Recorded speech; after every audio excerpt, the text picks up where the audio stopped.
2 weeks and counting until Election Day. Some national experts believe a Republican tidal wave could be headed to Washington, D.C.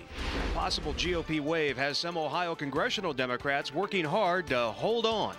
One even chastising his own party. Republican candidates are feeling confident, ready for Ohio's own John Boehner to be the next House Speaker. The battle for control of Congress, next on Capitol Square. From ONN and WBNS 10 TV, serving Central Ohio and the state for more than 60 years, this is Capitol Square. Hi, everybody. Welcome to Capitol Square. I'm Jim Heath. And I'm Jerry Revish. It's been a busy week on the campaign trail. The major debates are through now, and now the candidates are busy crisscrossing the state. Yeah, there is more evidence, in fact, this week that the governor's race, Jerry, is coming down to the wire. Remember, polls just a month or so ago had John Kasich way ahead. Well, the latest Ohio poll released by the Institute for Policy Research Friday shows Kasich leading the governor by 8 percentage points. You see it there, 51 to 43%. That is a bounce up from an earlier Rasmussen poll from earlier this week that had Kasich and Governor Strickland within the margin of error. Kasich 48%, the governor 45%. With the nation watching Ohio's races, President Obama makes his 10th trip to the state this weekend. The president hopes Democrats can hold on to the governor's seat. Ohio is a swing state, and the outcome could determine Obama's own re-election prospects in 2012. Last week, the state's largest, the Cleveland Plain Dealer, endorsed John Kasich. This week, he got the nod from the Columbus Dispatch. Editors called Kasich the person most likely to tackle Ohio's problems head on. We want to be transparent with our viewers and point out that ONN and WBNS 10 TV are part of the Dispatch company. All right, so Jerry, most of the major polls all year have shown, when we talk about the Senate race, Rob Portman leading Lee Fisher in the race for the seat of retiring U.S. Senator George Voinovich. The latest poll is no different. The Ohio poll released by the Institute for Policy Research Friday shows Portman with a wide lead, 58% to 36%. And the latest Rasmussen poll shows Portman's lead expanding to 23 points. Portman 57% to Fisher's 34%. Should point out that pollster Scott Rasmussen has moved this race from leaning Republican to solid Republican. As you saw live on 10 TV and the Ohio News Network, Fisher and Portman debated for the final time Tuesday night. Jerry, you moderated that debate. We really thought Fisher would say something dramatic or new to attempt to get back in this race. Well, he tried very hard to be passionate there. Jim, Fisher and Portman both had a good debate, but there was no game changer there. Independent voters seem to be lining up behind Portman in this one. Should point out this is a seat held by a Republican, as we pointed out, George Voinovich, so Democrats are not losing a Senate seat here.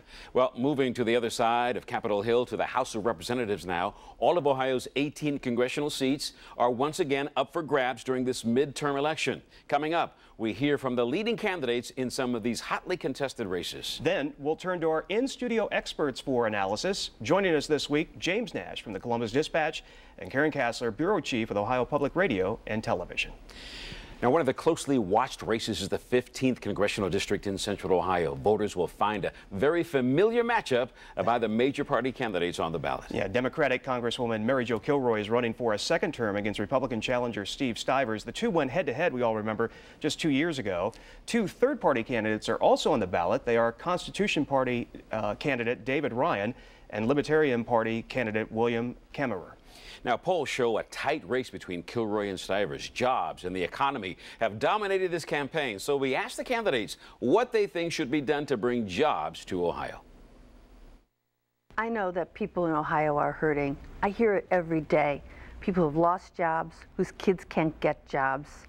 And when I went to Washington, we were losing 167,000 jobs a month. That's why we went to work, to stop that hemorrhaging of jobs with the Recovery Act and to help small businesses recover with tax cuts. But, you know, we need to do more. We need to close those foreign trade loopholes that are actually sending jobs overseas. I voted for that. And we need to turn that around so we can make things in America again and have research and development and other tax credits to help restore Ohio's manufacturing base. We want to make sure that everyone that wants a job can have a job that will help them support their family. Tell us what you think ought to be done to bring jobs back to Ohio. Sure. I think in Congress, the one thing I would do is view every decision through the lens of will it help create or hurt jobs. And so the thing I think we need to do is get business and small business engaged in the fight for jobs. We need to give them more certainty. We need to give them more certainty about taxes. Need to give them more certainty about regulation. We need to give them more certainty about things like their health care costs and their utility costs.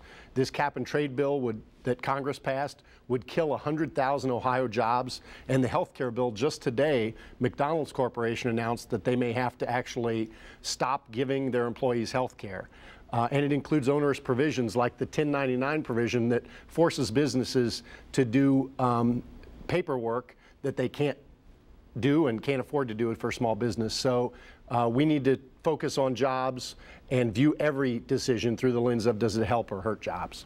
Now, 2 years ago, Kilroy was able to blame President Bush for the bad economy. This time around, it's Stivers blaming the Democrats and President Obama for economic conditions. Jim? Yeah, Jerry pointed out the, I guess, the short-term memory of voters, perhaps. James, Karen, you've been covering this race. And James, let me ask you first.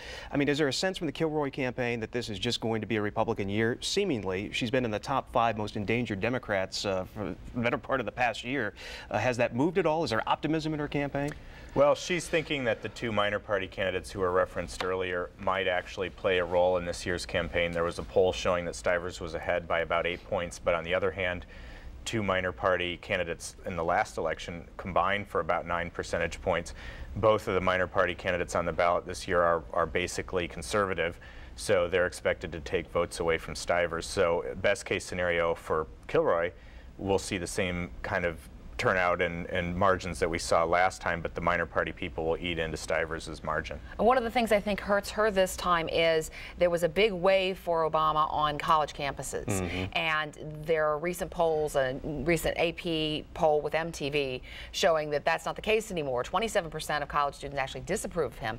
And it's no accident that Obama is at Ohio State this weekend because of these kinds of things. So that's one thing that's going to hopefully, for her, from her perspective, drive those voters to her. James, obviously jobs, the #1 issue in this race. It hurt Stivers 2 years ago, but seemingly it's helping Republicans this time around. Yeah, he's been able to deflect a little bit of the charge against him that he's a bank lobbyist. That's the sort of epithet that's thrown at him time and time again. Last time around, he seemed kind of snake-bitten by that charge. This time around, he's turned it around and said, hey, I helped create jobs in Ohio. I worked for an Ohio-based bank. I was a job creator. Mary Jo Kilroy has never created a job in her life. Very tough in this environment to make that case for Kilroy. And you've got 2 candidates who could not be more opposite on many issues, the health care and cap and trade and these sorts of things. So it really is, and 23-12, that's the number of votes that separated the 2 last time.